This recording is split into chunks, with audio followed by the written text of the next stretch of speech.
গ্রাহকরা তাদের গচ্ছিত আমানত না পেয়ে টঙ্গী কৃষি উন্নয়ন সমবায় সমিতি লিমিটেডের হেড ব্যাংকের ম্যানেজারকে ঘিরে বিক্ষোভ দেখালেন পাটিকাবাড়ি এলাকার গ্রাহকগণ। ঘটনাটি ঘটেছে আজ দুপুরে নওদা থানার পাটিকাবাড়ি শাখায়। কয়েকদিন আগে পাটিকাবাড়ি শাখার ম্যানেজার মোহাম্মদ হোসেন আলী একটি খোলা চিঠি এবং অডিও ক্লিপ প্রকাশ করে নিরুদ্দেশ হয়ে যান। আজ ব্যাংক খুলতে না খুলতে এলাকার মানুষ একত্রিত হয়ে তাদের গচ্ছিত আমানত ফেরত পাওয়ার দাবিতে ম্যানেজার এবং সেক্রেটারিকে ঘিরে বিক্ষোভ দেখান। ঘটনার খবর পেয়ে ঘটনাস্থলে পৌঁছায় নওদা থানার পুলিশ। প্রধান শাখার ম্যানেজার নাস্তার আলী গ্রাহকদের উদ্দেশ্যে বলেন, কিছুদিনের মধ্যেই সমস্ত গ্রাহকদের টাকা ফেরত দেওয়া হবে। তখন এলাকার মানুষ তার কথায় আশ্বস্ত হয়ে ফিরে যান। নওদা থেকে SK Aftabi report, AV 24 news. না পয়সা দিতে হবে, কষ্ট করে আসছি। টাকা পেলেন না, কি বললেন? টাকা বলছে ব্যাংক চলবে, দেবো, সময় দিতে হবে। আমার শাশুড়ির বেকার টাকা ঢোকে। ও, বেকার ভাতার টাকা। আর আমাদের টাকা মানে ওই সেই 500 করে হাত দিয়ে বই করা আছে। আচ্ছা, তাহলে কোনো টাকা পাচ্ছেন না এখন? না। আপনার নাম? আমার নাম সাফিয়া। বাড়ি? বাড়ি চন্দ্রপুর।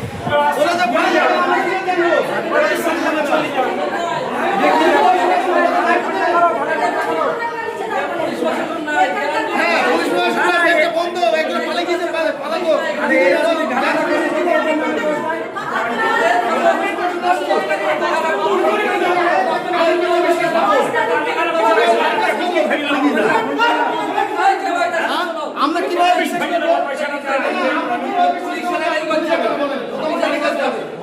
আমাদের বাড়ির কাছে একটা ম্যানেজার ছিল, সে তো পালিয়ে গেছে।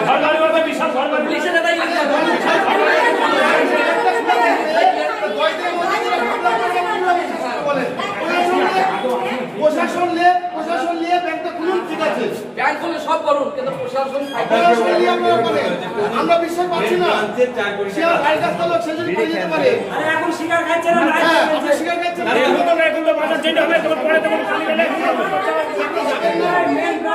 আপনার সমবায় সমিতির মেন ব্রাঞ্চে পরিবেশে কাজ করে টাকা আছে ওদিকে রাখবেন না, আপনি কোন ব্যাংকের ম্যানেজার? আপনি কোন ব্যাংকের ম্যানেজার? অডিও ক্লিপে বলেছে যে মেন ব্রাঞ্চে 4 কোটি 6.5 কোটি টাকা আছে, তাহলে আপনি কোন ব্যাংকের ম্যানেজার? আপনি বলতে পারবেন না কেন? বলতে পারবেন না কেন? আপনি কেন পারবেন না? আপনি কেন বলতে পারবেন না?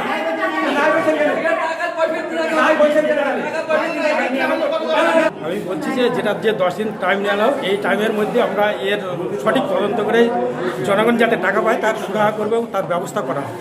এ বিষয়ে পাবলিক আমাদের সঙ্গে একটু সহযোগিতা করতে হবে, সেই আশায় রাখছি। কোনো রকম বিশৃঙ্খলা করবেন না, সুশৃঙ্খলভাবে আপনারা আমাদের সঙ্গে সহযোগিতা করুন, অবশ্যই আপনাদের টাকা ফেরত পাবেন। কিন্তু যিনি এই ম্যানেজার, সে আপনাদের সহকর্মী, তিনি তো আপনার এবং আমতলা শাখার দুজনের নামই অভিযোগ করেছেন আপনার টাকা তছরূপ করেছেন, তো সেটাকে আপনি কিভাবে এখন দেবেন? না, এই অভিযোগ সম্পূর্ণ ভিত্তিহীন। সেটা তো অডিট আমার 10 তারিখে আমরা বললাম, তো আমরা প্লেস করবো জনসমক্ষে, সেটা তখন প্রমাণ হয়ে যাবে। যদি এই বিষয়ে কোনো থাকে, তার ভিক্টিম সে হবে, তার আইনগত ব্যবস্থা আমার উপরে হবে।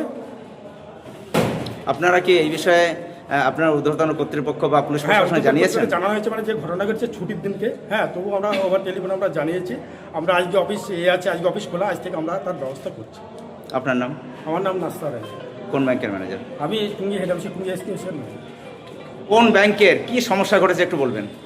পাটিকাবাড়ি সমবায় সমিতির যে মানে টঙ্গীর ব্রাঞ্চ বর্তমান যে ম্যানেজার ছিলেন, উনি আজ 4-5 দিন আগে মানে পালিয়ে গেছে এক কথায়। তো বিষয়টা হচ্ছে যে এখন বর্তমান পাবলিক তো সবাই আতঙ্কে আছে। আতঙ্কে থাকার পরে এখন দেখা যাচ্ছে আজকে সোমবারে টঙ্গী থেকে কিছু লোক এসে মানে সেক্রেটারি বলছে, উনি বলছে আমি সেক্রেটারি, উনি ব্যাংক খুলে বলছে পাবলিকের টাকা আমরা দেবো। আমাদের প্রশ্ন হচ্ছে একটাই, যে পাটিকাবাড়ি ব্রাঞ্চের যে ম্যানেজার আপাতত গায়েব হয়ে গেছে। তো আমাদের কথা হচ্ছে আগে অডিট হোক, অডিট করার পরে ব্যাংকের কত টাকা ঘাটালা হয়েছে, কি অবস্থায় আছে, কোথায় আছে, জনসাধারণের টাকা, গরিব মানুষের টাকা, তারা সবাই জানতে পারুক যে টাকাটা কোথায় আছে না আছে। তারপরে ব্যাংক খোলার পরিস্থিতি নেই। তার কারণ হচ্ছে কোনো প্রশাসন নাই, কোনো আজ পর্যন্ত কোনো এফআইআর হয়নি, কোনো কিছু হয়নি। যে একটা এতগুলো টাকা প্রায় 30 থেকে 32 কোটি টাকার ব্যাপার, এই টাকাটা সম্পূর্ণ দেখা যাচ্ছে হিসাব আমরা চাই, কোথায় আছে, কি অবস্থায় আছে বর্তমানে, কিভাবে দেবে এবং প্রপার্টি কত আছে না আছে সেই সমস্ত কিছু আমরা সবাই জনসাধারণ জানতে চাই। আপনার কথায় আপনারা কতটা আশ্বস্ত? আমরা আশ্বস্ত নেই। না, আমরা আশ্বস্ত নই। আমরা চাইছি লতিফ সাহেবের আমলে 5 কোটি টাকা ঘাটালা করে চলে গেছে, কিন্তু আজ পর্যন্ত কেউ 10 পয়সা ই করতে পারেনি। ইনি যে পালিয়ে যাবে না কোনো গ্যারান্টি আছে? আমরা চাইছি, আপনারা কি চাইছেন? আমরা চাইছি আগে অডিট হোক, হ্যাঁ, ব্যাংকের অডিট করার পরে তারপরে ব্যাংক কি অবস্থায় টাকা আছে না আছে জানুক, তারপরে এটা পয়সা হয়ে গেছে প্রশাসনের সামনে। গরিবের টাকা নিয়ে তারা রাজপ্রসাদ তৈরি করছি, নিজে পকেট বাজি করে হাওয়া দিচ্ছি। কে কে এইখানকার ম্যানেজার?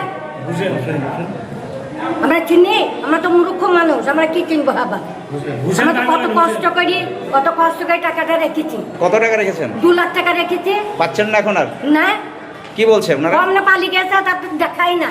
এটা আজকে এই ম্যানেজারটা এসেছি, বলছি দেবো, ব্যাংক খুলবো, যেমন ধরা খুলছিল ওন দ্বারা খুলবো, ওন দ্বারা দেবো। কিন্তু ওনার কথায় কি আপনারা আশ্বস্ত হতে না, পারছেন? ওদের কথা আমরা বিশ্বাস করি না। বিশ্বাস করবো কি করি? কোন কথাটা লিড হয়ে ওদেরকে বিশ্বাস করবো বলেন? আপনার খুব কষ্টের টাকা। খুব কষ্ট টাকা, 1.5 কাটা জায়গা ছিল, সেই টাকাটা বেঁচে আমি টাকাটা ধুয়েছি। আমার ছেলে নাই, মেয়ে নাই, কেউ নেই। একটা মেয়ে আছে, মেয়ের বাচ্চা কোনো রকম একটা বুঝে যাচ্ছি, লোকের বাচ্চা কাজ করে যাবে, 1 মাস অসুস্থই পড়ে আছি। কে দেখছি আমার সেই টাকাটা টাকা- তুলে দিল না 1 সপ্তাহ আগে। চেয়েছিলেন? হ্যাঁ, কি বলেছিল? বই এখন টাকা নাই, এখন টাকা দিতে পারবো না। আপনার টাকা আপনি আমি তুলতে পারছেন না। কি হবে? আমি বলছি 31 টাকা, 1,500 টাকা আপনি দিতে পারবেন না। আমার 2 মাসে 3,000 টাকা, 2 মাসে 1,500 টাকা আপনি দিতে পারবেন না। তাহলে আমি টাকাটা খুঁজে কিছু দেখি।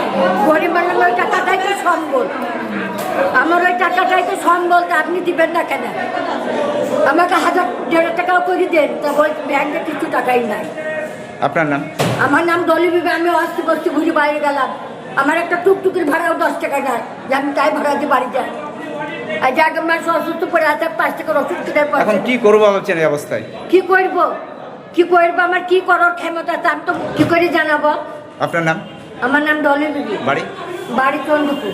দেখুন, এই ব্রাঞ্চটা, এটা 3টে ব্রাঞ্চ।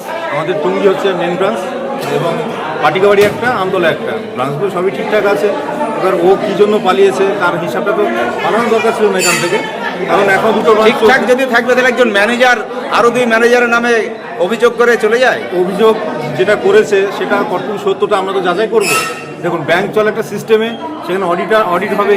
সেই কিন্তু এখানকার যারা গ্রাহক তেনারা তো বলছেন টাকা ঠিক মতো পাচ্ছে না, বার্ধক্য ভাতা টাকা বা পাচ্ছে না বিভিন্ন বলে আজকে তিনি তো ওই জন্য পালিয়েছেন। এবার তার কি এখানে কি করে গেছেন তিনি, সেটা তো আমরা দেখার জন্য আজকে ব্রাঞ্চ খুলেছি। আমরা যেমন দায়িত্বে আছি, তেমন আমরা ব্রাঞ্চটা খুলেছি এই জন্যই, যেখানে পাবলিক যাতে প্যানিক না হয়, আমরা যে তাদের আমানত যেটা রেখেছে তাদের আমানত ঠিকঠাক ব্যাক করাতে পারি, সেই জন্য আজকে ব্রাঞ্চ খুলেছি। আপনার নাম? আমার নাম বশির আহমেদ রাজু। তাহলে যারা এই যে গ্রাহক হ্যাঁ বলুন। বঞ্চিত হচ্ছে বলে অভিযোগ, তাহলে কি তারা তাদের ন্যায্য টাকা ফেরত দেবেন মনে করছেন? অবশ্যই ন্যায্য টাকা ফেরত পাবে। কারণ হচ্ছে দেখুন, সময় সমিতিগুলো চলে সব গরিব মানুষ, কৃষি মানুষের উপরে নির্ভর করে। টঙ্গী থেকে এখন সেক্রেটারি এসছে আর একটা ম্যানেজার এসছে, এসে এনারা ব্যাংক খুলছে। আমাদের কথা হচ্ছে যে আপনি ব্যাংক, সেই সরকার কোনো, আর আপনার দেখা যাচ্ছে ম্যানেজার পোস্টিংয়ে যারা আছে তারা সেইভাবে চালালো। এবার তাকে হিসাব, সমস্ত কিছু হিসাবটা সঠিকভাবে দিতে হবে। তাহলে আজ কি বলছে? আপনি কি income tax, GST, company registration, trademark করতে চাইছেন কিন্তু কোথায় যাবেন বুঝতে পারছেন না? আজই চলে আসুন আমতলায় সেরা ট্যাক্স পরামর্শদাতা ট্যাক্স মিত্রতে, আর পেয়ে যান সমস্ত সমস্যার সমাধান একই ছাদের তলায়। বিস্তারিত জানতে যোগাযোগ করুন 9733882066 এই নম্বরে।